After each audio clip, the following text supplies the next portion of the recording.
13% வட்டி வீதத்தில் ஒரு தொகை 16,500 இருந்து எத்தனை ஆண்டுகளில் ரூபாய் 22,935 உயரும்? செல் பி கொடுத்திருக்காங்க 16,500, வட்டி வீதம் 13%. இதுல 16,500 இருந்து எத்தனை ஆண்டுகளில் 22,935 உயரும் அப்படின்னு கேட்டிருக்காங்க. அப்ப அமௌண்ட் இதுல இருந்து இதுக்கு உயருது அப்படின்னா இது மொத்த தொகை. தனி வட்டி கண்டுபிடிக்கணும்னா மொத்த தொகையிலிருந்து அசல் கழிச்சுட்டா நம்மளுக்கு தனி வட்டி கிடைச்சிரும். அப்ப 22,935 இருந்து 16,500 கழிச்சோம்னா 6,435 நம்மளுக்கு கிடைக்கும். இதுதான் தனி வட்டி. தனி வட்டியுடைய ஃபார்முலா PNR/100. தனி வட்டி நம்மளுக்கு தெரியும் 6,435. P உடைய வேல்யூ 16,500. என்ன தான் நமக்கு தெரியாது, எத்தனை ஆண்டுன்னு தான் கேட்குறாங்க.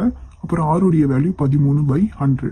இந்த 2 0க்கு இந்த 2 0 கேன்சல். 13 அடிச்சிங்கன்னா 495 முறை வரும். எடுத்தையும் அடிச்சோம்னா 3 ஆன்சரா வரும். 3 ஆண்டுகள்.